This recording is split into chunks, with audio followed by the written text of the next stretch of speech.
খালপাড়ের শ্মশানঘাটকে ঘিরে অদ্ভুত সব রহস্য আজও মানুষের মনে ভয় জাগায়। ফকিরপুর গ্রামটি একপাশে ছিল এক অরণ্য, আর এক পাশে ছিল নিবিড় খাল।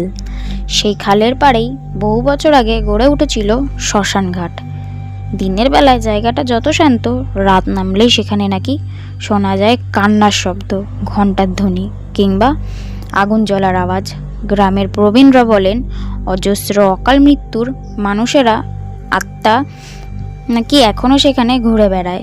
কেউ কেউ দাবি করেন খালের ধারে সাদা কাপড় পরা এক মহিলা দাঁড়িয়ে থাকে, কিন্তু কাছে গেলেই মিলিয়ে যায়। আবার মাঝরাতে শ্মশানের দিকে তাকালেই দেখা যায় টিমটিমে আলো। এসব কারণে গ্রামের মানুষরা অকারণে রাতের বেলায় ও পথে হাঁটে না। তবুও কিছু সাহসী যুবক মাঝে মাঝে সেখানে যায় কৌতূহল মেটাতে, কিন্তু ফিরে এসে আর কিছু বলতে চায় না, যেন তাদের অদ্ভুত এক ভয়ের অভিজ্ঞতা বয়ে আনে, যা ভাষায় প্রকাশ করা যায় না। খালপাড়ের শ্মশানঘাট তাই আজও রহস্যে ঘেরা।